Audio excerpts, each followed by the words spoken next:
प्रयास ये करिए कि हमारे द्वारा किसी का कोई अपराध ना हो, हमारे द्वारा किसी का दिल ना दुखे, हमारी वाणी से किसी को कष्ट ना हो, क्योंकि ईश्वर अंश जीव अविनाशी है। हर व्यक्ति, संसार का हर प्राणी परमात्मा का स्वरूप है, और अगर हम किसी का दिल दुखाते हैं तो इनडायरेक्टली हम परमात्मा का दिल दुखाते हैं। अब ये निर्णय आपको करना है कि जिस ठाकुर की सेवा आप घर में कर रहे हैं वही ठाकुर सब में व्याप्त है। क्या हम उस ठाकुर के मन को ठेस पहुंचाएंगे?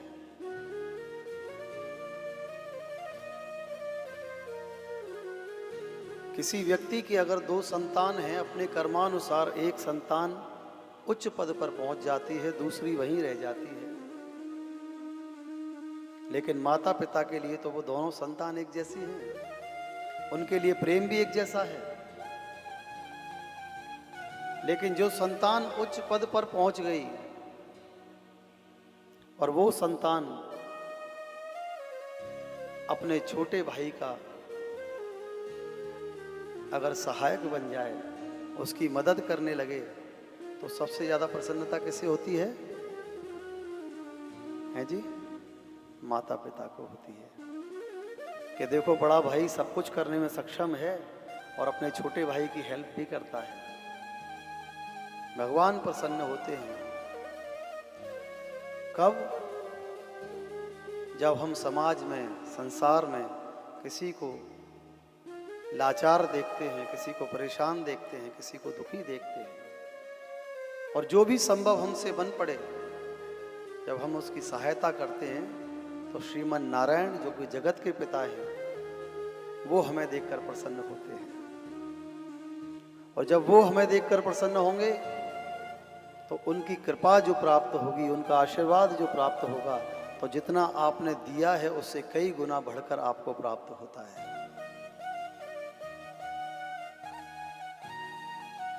लेकिन ठाकुर जी देते भी किसी, देंगे भी उसी को जो सुपात्र हो। एज ए एग्जाम्पल, आपका बेटा है,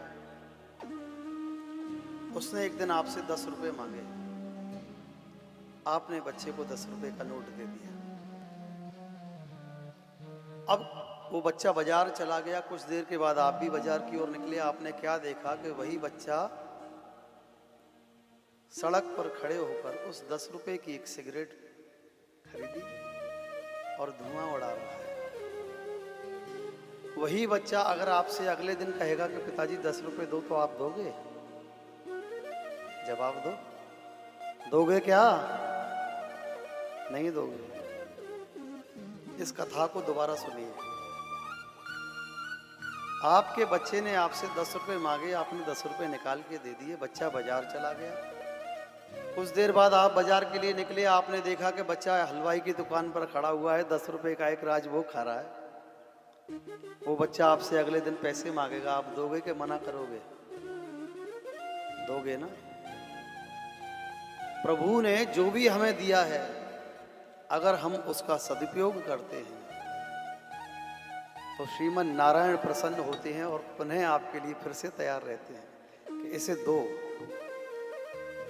ये असहायों की मदद करता है, लोगों के काम आता है, गरीबों की सहायता करता है। भगवान प्रसन्न होते हैं। जितना दिया है उससे भी ज्यादा देना,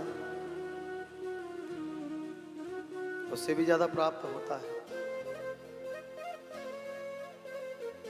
इसीलिए कहा गया है कि जीवन में सत्कर्म करते रहो, जीवन में पुण्य कर्म करते रहो, प्रभु प्रसन्न होते हैं। जिसने संसार में भेजा वो कैसे हमसे प्रसन्न रहे, इस बात का दायित्व भी हमारे ऊपर है।